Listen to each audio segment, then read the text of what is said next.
The Yu-Gi-Oh! Trading card game is a collectible card game developed and published by Konami. It is based on the fictional card game of Duel Monsters created by manga artist Kazuki Takahashi, and if you're anything like me, then you probably loved watching Yu-Gi-Oh! Growing up in the early 2000s.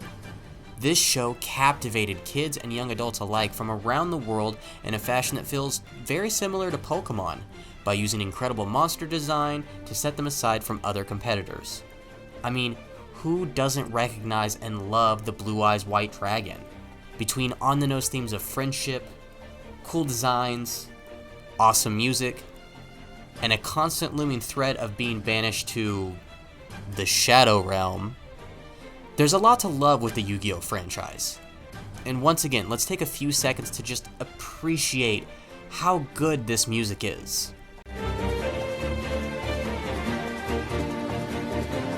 However, as much as this franchise has to offer, like many other franchises, Yu-Gi-Oh! Has caused a lot of grievances within its fanbase, namely the TCG. Being a Yu-Gi-Oh! Player in 2023 comes with its own set of unique challenges and experiences, and in this video, we will explore the ups and downs of being a Yu-Gi-Oh! Player, highlighting the game's expensive nature, the challenges of finding fellow players, and the stereotypes associated with the community. It's no surprise that like almost everything else around the world, Yu-Gi-Oh!'s price for trading cards is continuing to go upwards. I can remember buying packs from Walmart whenever I was a kid, and packs back then would only cost about $3.99 a pack and seemed reasonable considering you would get 9 cards per pack. Nowadays, however, some packs will cost anywhere from $6 to $9, and some come with as little as 5 cards in them. But I digress, because it's only to be expected for prices to rise given the state of things. However, just because prices are rising, doesn't mean Konami should be doing this. Yu-Gi-Oh! Will often release new sets of cards to add to their ever-expanding roster, and with each new set comes a new set of meta. For those unaware, meta in the gaming sense is defined as the most effective tactics available, and as you can probably imagine, that just means always having the best cards available. Now, I'll admit that Konami will usually try and re-release cards with a different rarity to make the cards drop in value and a little bit more accessible, which is nice, but in a game where some decks require 3 copies of a card, a deck needs to be at least 40 cards in total, and some of the best cards in the game cost at least $60 a pop, it can be hard to keep up if you don't inherently have a good amount of disposable income, much like myself. And it is for this fact that I have taken a huge step back from the TCG. Don't get me wrong, I still have quite a few cards and love making the decks that I have with them, but I'm not going to be going to a tournament anytime soon. But Ronan, I can hear you asking. If you don't like the TCG, then you should just play the online games. You know, that's a good point. In the age where everything is on your computer, many games rush to make an online presence of their very own, and Yu-Gi-Oh's no different. In 2016, Konami released Yu-Gi-Oh! Duel Links for mobile devices worldwide, and for the most part, it was a hit in the beginning. There were plenty of fun events, NPCs that were recognizable which made for great in-world building, and a steady flow of in-game currency to help duelists build their own decks. Master Duel looked to streamline the process of Yu-Gi-Oh! Games and give a lot of players what they'd been asking for a long time. A Yu-Gi-Oh! Game that forgoes the typical storytelling aspects and jumps right into the dueling. And for what it's worth, both of these games do what they set out to do pretty well. I still play Master Duel on my phone every once in a while, and can still feel myself having the urge to play Duel Links whenever I get nostalgic. But just like the TCG, it's not the cheapest prospect to have a large repertoire of cards in these games. Like most mobile and gacha games, there is an in-game currency for both Duel Links and Master Duel. And to the credit of these games, they do give out currency even to veteran players who log in every day. But the slow drip of gems is just awful once you get your early game gems out of the way, and you're only getting 5 gems a day at most, and packs cost 50 gems. How many cards come in those packs, you may ask? 3. 3 whole cards that I would have to wait 10 days of logging in just to get. With a low supply of in-game currency, players who want to be able to compete with fellow duelists online will likely be forced to use their own money to buy in-game currency to then exchange for cards. This is almost exactly like the TCG, except in the real world, you aren't handed a starter deck when you decide to pick up the game. Unless you play the game with me. While online dueling platforms provide convenience and accessibility, they lack the personal interaction that many players like myself seek. Part of what makes this game so iconic and fun to play is all the nods back to the anime or the manga that the game derives from. Getting all 5 pieces of Exodia is really cool in Master Duel, because you get this neat little animation if you pull it off.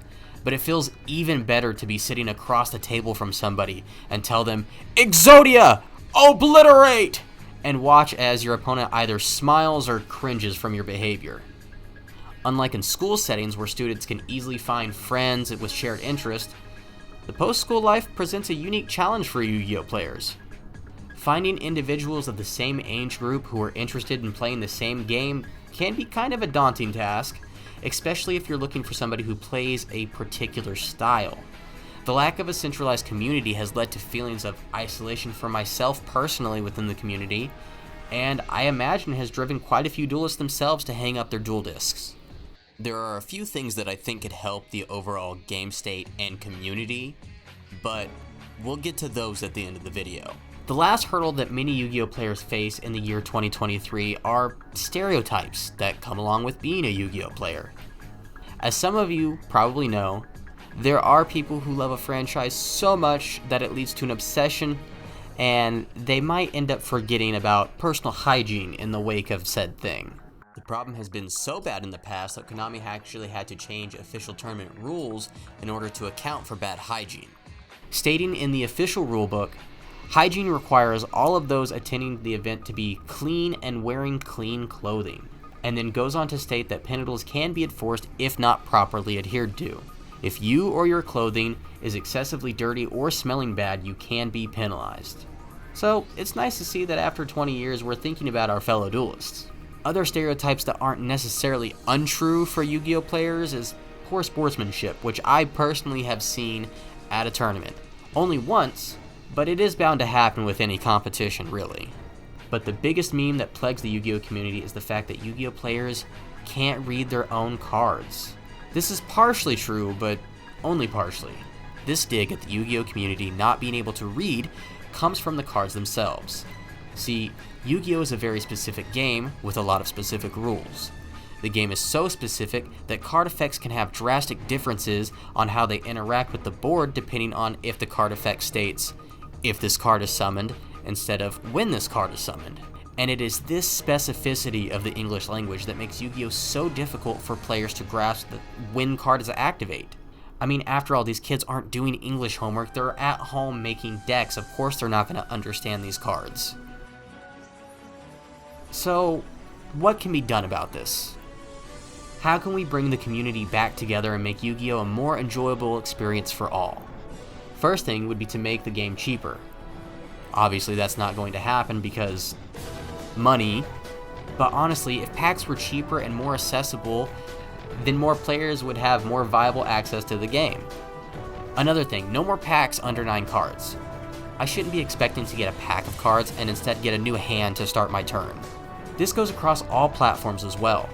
Duel Links and Master Duel, if you want to take money off of mobile purchases, that's fine. But again, it should be cheaper for all players. Next, a personal gripe of mine. And that complaint is that the game is stagnant. It's the same thing every single year. We get new cards, we have 3 to 4 meta decks that top events, a rogue deck that does pretty well, and then once cards get banned, then those decks fall off and we get 3 to 4 new meta decks, and it's the same thing, rinse and repeat. How do we fix this? Well, what I would like to do is make every card legal, but you can only have 1 copy of each card in your deck. Now I know that might sound pretty drastic. Are you running an Elemental Hero deck and now you need 3 polymerizations? Too bad. There are a plethora of other ways to fusion summon. Can't get Blue Eyes Ultimate because there's only 1 Blue Eyes? Well, now Cyberstein is now legal. You're welcome. Doing this would shake up the metagame so much that I feel personally that almost any deck could become viable. Now, I could be wrong, That's just how I feel. Yu-Gi-Oh! Is a confusing game that I am more than addicted to, and I'm probably going to keep playing into my silver years. I just hope by that point that Konami will have stopped printing cards, and maybe I'll have met a few more duelists along the way.